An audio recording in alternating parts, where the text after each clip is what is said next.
Armstrong here from COM-263 on topic 2 with the follow-up report on the Nacirema tribe as described by Horace Minor, anthropologist, in the Journal of 1956 of American Anthropological Association in volume 58 and chapter 3 beginning on page 503. Now Minor wrote that the Nacirema tribe, with its highly developed market economy, was a North American group of unknown origin, living in a territory between the Canadian Cree, the Yaqui, and the Tarahumara of Mexico, and also the Carib and the Arawak of the Antilles. Minor noted that the Nacirema customs were exotic but unsurprising when compared with the diverse similarities he witnessed in some other cultures. Minor increased credibility with his reference to an expert, Professor Linton, who disclosed the Nacirema 20 years earlier in his writings. Minor's description of the Nacirema's magical beliefs and practices sounded extreme. Their obsession with oral health and their private and secret rituals of taking a bundle of hog hairs and magic potions from a ceremonial box built in a wall above their altars in a shrine room inside their temple, and then placing the hog hairs covered with those magic potions into their mouths immediately alerted me to the similarity with the American act of brushing teeth. This is because Minor was writing a satire of Americans, with Nacirema as America spelled backward. Minor also mentioned the Nacirema hero, not Nassau, and he threw a wampum across a river Potomac after chopping down the cherry tree of the Spirit of Truth. Therefore, it's no surprise Nassau is George Washington's last name spelled backward. When Minor further explained that the Nacirema felt they must perform the oral rituals several times a day to stay alive, I recalled how Americans connect the health of their teeth to the entire body. Minor also wrote how Nacirema medicine men have many magic potions and use probes in their people's mouths. These rituals reminded me of how Americans practice oral hygiene several times every day by brushing their teeth privately at a sink in the bathroom to prevent toxic cavities and gum disease. And Americans are also encouraged to go to a dentist every 6 months for dental cleanings, exams, and repairs each year. Minor's further disclosure of how large-breasted women travel from village to village exposing their breasts for money alerted me to the similarity of the American obsession with large breasts on women who earn money posing for pornographic photographs and movies that are distributed in every American community. Looking at American culture from the outside brings an awareness of how absurd Americans appear to other cultures, with rituals that appear just as strange to Americans. For instance, the ancient beliefs and rituals and practices of an indigenous Hopi tribe, with Kachina dolls and their ceremonial dances. They seem very unusual to outsiders. George List, an author of the Hopi Kachina dance songs, concepts, and context, published in Volume 41, Chapter 3, beginning on page 413 of the Indiana University Archives of Traditional Music, 1997, describes the Kachina ritual and ceremony of the Hopi living in northern Arizona. As the westernmost group of the Pueblo tribe of southwestern United States, the Hopis live on a dry, high plateau, and they built villages on the southern rim of 3 high spurs of the Great Black Mesa. Their villages, separated into 3 groups on the 3 spurs, known as First, Second, and Third Mesas, are safely surrounded by cliffs on all sides, originally to protect themselves from marauding nomadic tribes. As sedentary agriculturalists, the Hopi plant their crops of corn, melons, and more near the streams of water and desert washes at the base of the cliffs below their villages. The Hopi name means righteous people and is peace-loving and supportive of goodwill for everyone Hopi have never participated in a war. They have the oldest surviving native religion in North America.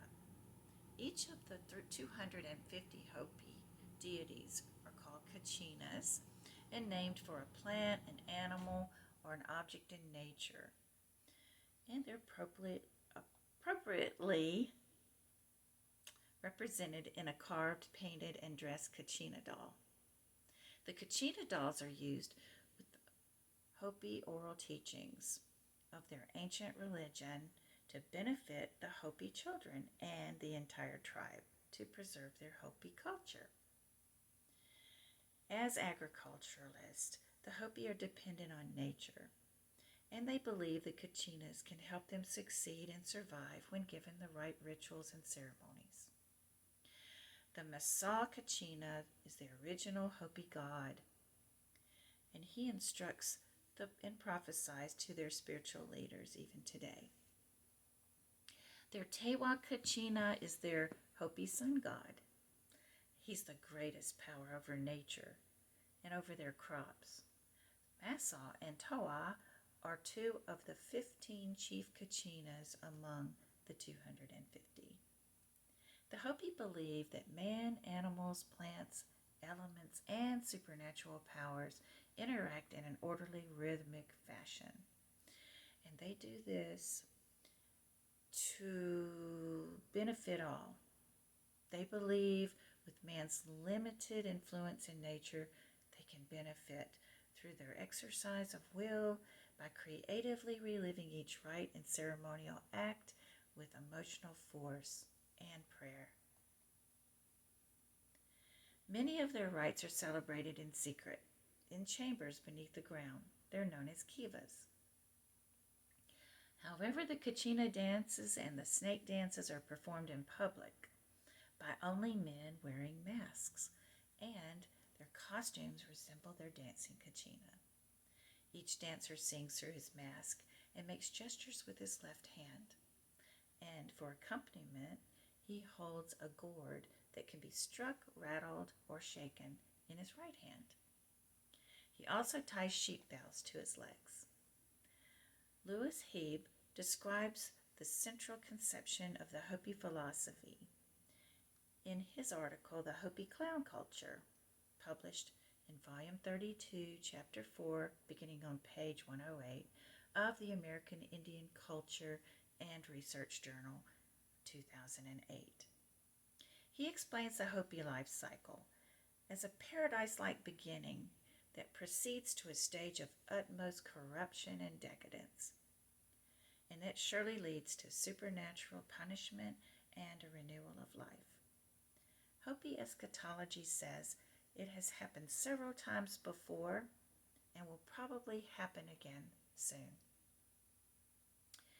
Hebe explains how the Kachinas perform in skits and plays with the Hopi clowns.